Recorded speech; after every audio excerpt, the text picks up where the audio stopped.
안녕하세요. 사랑하는 성도님, 영혼의 샘물 은혜의 자리에 오심을 축복합니다. 평화의 주님이 우리와 함께 하십니다. 우리와 함께 하시는 주님을 찬양합니다. 기도합시다. 주님, 감사합니다. 오늘도 주님의 말씀을 사모하며 주님의 말씀 앞에 섭니다. 이 시간도 성령님께서 저의 마음을 인도하시고 열어주시고 또 말씀의 깊은 은혜의 길로 인도하여 주시옵소서.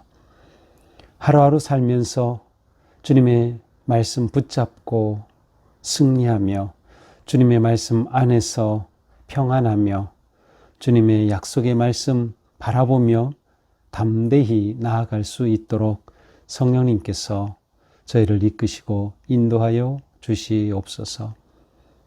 이 시간도 말씀을 읽을 때 저희가 말씀의 깊은 생명과 진리의 길로 나아가도록 함께하여 주옵소서. 예수님 이름으로 기도합니다. 아멘. 오늘 말씀은 빌립보서 4장 1절에서 9절입니다. 그러므로 나의 사랑하고 사모하는 형제들, 나의 기쁨이요 면류가 아닌 사랑하는 자들아, 이와 같이 주 안에서 서라. 내가 유오디아를 권하고 순두개를 권하노니 주 안에서 같은 마음을 품으라.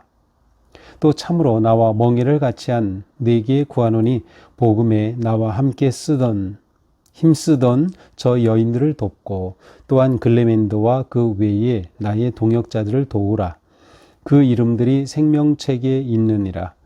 주 안에서 항상 기뻐하라. 내가 다시 말하노니 기뻐하라. 너희 관용을 모든 사람에게 알게 하라. 주께서 가까우시니라. 아무것도 염려하지 말고 다만 모든 일에 기도와 간구로 너희 구할 것을 감사함으로 하나님께 아뢰라. 그리하면 모든 지각에 뛰어난 하나님의 평강이 그리스도 예수 안에서 너희 마음과 생각을 지키시리라. 끝으로 형제들아, 무엇에든지 참되며 무엇에든지 경건하며 무엇에든지 옳으며 무엇에든지 정결하며 무엇에든지 사랑받을 만하며 무엇에든지 칭찬받을 만하며 무슨 덕이 있든지 무슨 기림이 있든지 이것들을 생각하라. 너희는 내게 배우고 받고 듣고 본 바를 행하라. 그리하면 평강의 하나님이 너희와 함께 계시리라. 아멘.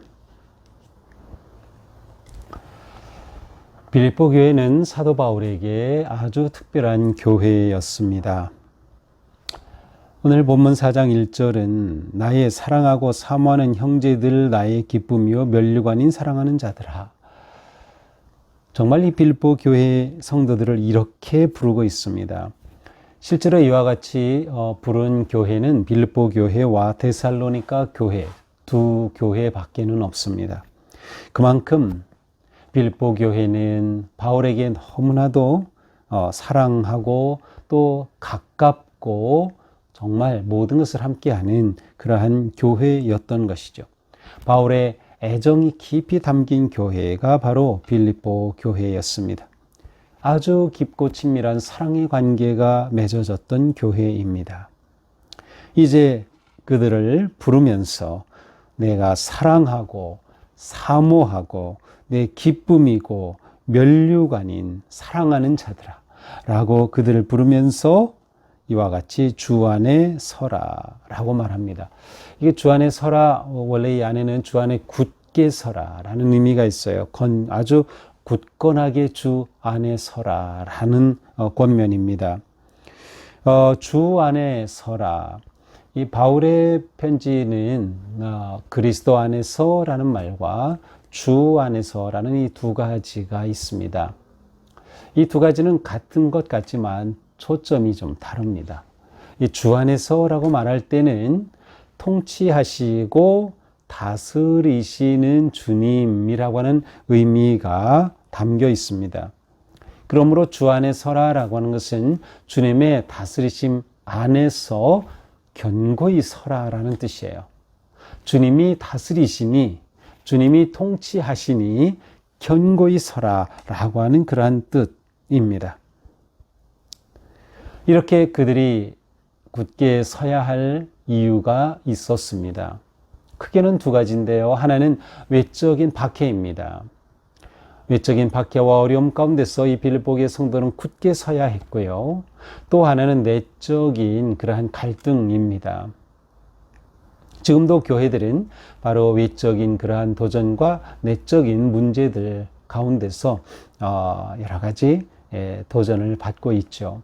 이러한 상황 속에서 사도 바울은 빌립보의 성도들에게 견고히 굳게 서라, 주 안에서 굳게 서라고 권면합니다. 자, 2절은 왜 이렇게 하는지 내적인 문제를 엿볼 수가 있습니다.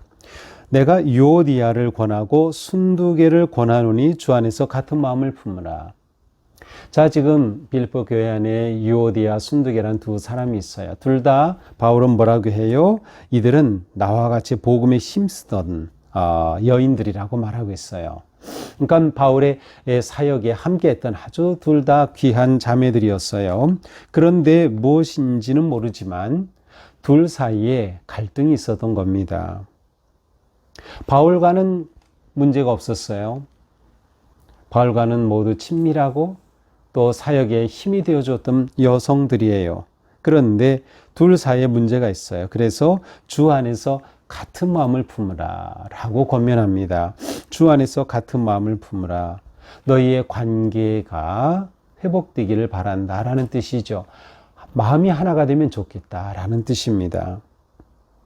또 참으로 나와 멍에를 같이 한 너희에게 구하노니 복음에 나와 함께 힘쓰던 저 여인들을 돕고, 이렇게 복음에 힘쓰던 이 두 여인들을 이 빌립보의 성도들이 좀 도우면 좋겠다라는 거예요. 또한 글레멘드와 그 외에 나의 동역자들을 도우라. 이 여인들뿐만 아니라 글레멘드 그리고 또 다른 바울의 동역자들을 도우라고 말합니다. 왜냐? 이들의 이름이 생명책에 있다. 유오디아, 순두계, 글레멘드 또 다른 모든 동역자들은 다 똑같이 생명책에 기록되어 있어요. 똑같이 하늘 유업을 받을 자들이에요. 주님 안에서 진정한 형제 자매인 것이죠. 그러므로 바로 이 관계가 회복되기를 원하였던 것입니다. 주 안에서 항상 기뻐하라. 내가 다시 말하노니 기뻐하라. 기뻐하라라고 하는 이 표현은 이 빌립보서의 가장 핵심 표현 가운데 하나입니다. 그래서 빌립보서를 기쁨의 복음이라고까지 부르고 있죠. 다시 1장에서 2장에서 3장에서도 말했듯 다시 여기서도 주 안에서 기뻐하라, 항상 기뻐하라. 다시 말하노니 기뻐하라 라고 말합니다. 여기서도 주 안에서, 주님의 다스리심 안에서, 주님의 통치하심 안에서 특별히 주님과 깊고 바른 관계 속에서 기뻐하라 라고 말합니다. 그러니까 삶에 문제가 있고 교회 안에 갈등이 있고 외적인 어려움이 있지만 그것 때문에 너희가 흔들리지 말고 굳게 서서 오히려 기쁨의 삶을 살아가라 라고 말합니다. 근본적으로 그리스도인의 삶은 기쁨의 삶이에요. 죄에서 자유함을 얻었고 예수 그리스도의 십자가의 은혜로 구속함을 받은 삶이기 때문에 그 삶에는 기쁨이 당연히 있어야 하는 것이죠. 이러한 기쁨의 삶 가운데 살아가면서 관계 속에서 무엇이 필요할까요? 5절 너희 관용을 모든 사람에게 알게 하라. 주께서 가까우시니라. 너희가 좀 넓은 마음으로 부드러운 마음으로 너그러움으로 살아가면 좋겠다. 이 너그러움이 있어야 기쁨이 솟아나고 또 기쁨을 누릴 수가 있어요. 마음에 이 너그러움이 없고 관용함이 없다면 굉장히 팍팍하고 굉장히 뭐라고 할까요? 관계가 거칠어지고요. 기쁨이 샘솟을 자리가 없어요. 그래서 관용을 사람에게 알려라. 또한 아무것도 염려하지 말고 다만 모든 일에 기도와 간구로 너희 구할 것을 감사함으로 하나님께 아뢰라. 아주 유명한 말씀이죠. 우리가 많이 암송하고 있는 말씀이에요. 염려하지 말라. 세상의 일로 인해서 염려하지 말라. 여기서 염려라는 것은 세상 것에 대한 관심, 육적 관심, 탐욕에 의한 관심 이러한 것들을 말합니다. 이런 것 때문에 마음에 기쁨을 잃어버리면 안 되는 거예요. 오히려 이런 일이 있다고 하면 또한 어려움과 문제와 두려움이 있다고 하면 어떻게 합니까? 모든 일에 기도와 간구로 하나님께 아뢰면 된다. 기도와 간구. 기도는 일반적인 보통의 그러한 의미라면 간구는 구체적이면서도 좀 긴급한 것을 구하는 것을 의미합니다. 그것을 어떻게? 감사함으로. 감사함은 기도하는 자의 태도입니다. 기도하는 사람이 어떤 마음으로 해야 하나 중요하죠. 사도 바울은 감사함으로 하나님께 아뢰라라고 말씀합니다. 이렇게 할 때 하나님께서 어떻게 하십니까? 지각에 뛰어난, 지각이란 사람의 생각과 계산, 헤아림을 말합니다. 이것을 뛰어넘은 그러한 하나님의 평강이 그리스도 예수 안에서 너희 마음과 생각을 지켜주실 것이다. 하늘의 평화, 참 평화가 바로 기도하며 감사하는 자에게 다가온다라고 하는 것이죠. 이때 하나님께서 우리의 마음과 생각을 지켜주신다는 겁니다. 우리의 생각이 중요해요. 우리의 마음이 아주 중요합니다. 우리가 어떤 생각을 하느냐가 우리 인생이 돼요. 따라서 우리의 생각을 하나님께서 지켜주시고 우리가 바르고 거룩한 생각을 하는 것이 너무도 중요한 것입니다. 내가 무엇을 생각할지를 선택해야 되는 거예요. 그냥 생각나는 대로 생각하면 안 돼요. 그냥 눈에 보이는 대로 살아가면 안 돼요. 우리는 생각하며 살아가야 하는 것이죠. 자, 끝으로 형제들아, 무엇에든 참되고 경건하고 옳고 정결하고 사랑받을 만한 또 칭찬받을 만한 무슨 덕이 있든지 기름이 있든지 이것들을 생각하라. 자, 앞에서 너희 마음과 생각을 지켜주실 것이다 라고 말씀한 후에 생각해야 될 것이 무엇인가를 말하고 있어요. 생각이 중요하기 때문에 무엇을 생각하느냐가 우리의 삶을 만들어가기 때문에 그래요. 생각하지 않고 살면 멋대로 사는 대로 내 삶이 그려져요. 또한 사는 대로 생각하게 돼요. 그렇게 되면 안 돼요. 우리는 바른 생각, 거룩한 생각을 가지고 우리 삶을 만들어가야 하는 것이죠. 그런데 어떤 것이에요? 여기에 참된 것, 옳은 것, 경건한 것, 정결한 것, 사랑받을 만한, 칭찬받을 만한 이러한 좋은 것들, 거룩한 것들을 생각하라. 이런 것들을 생각하라. 너희는 내게 배우고 받고 듣고 본 바를 행하라. 그리하면 평강의 하나님이 너희와 함께 하시리라. 자, 여기서는 듣고 본 바를 행하라. 앞에서는 생각하라. 행하라. 이것이 우리 그리스도인의 삶의 아주 핵심이죠. 우리는 거룩한 말씀을 따라 생각하고 또 그 생각한 것을 실천하며 살아가는 겁니다. 본 바를 행하라. 그렇게 할 때 평강의 하나님이 우리와 함께 하신다. 하나님이 내 인생 가운데 또 내가 하나님의 은혜 안에 거하게 되는 것이죠. 자, 오늘 말씀은 기쁨과 평화의 삶을 어떻게 살아가야 할지 여러 가지 갈등과 문제 가운데서 그렇게 살아가야 할 것을 보여주고 계십니다. 한번 정리해 볼까요? 어떻게 하라고? 주님 안에서 굳게 서라. 주님 안에 머물러라. 너그러운 마음으로 관용하여라. 또 기도의 삶을 감사함으로 살아가라. 또 무엇을 생각할지를 선택하라. 그리고 그렇게 바른 것들을 생각하고 실천하라.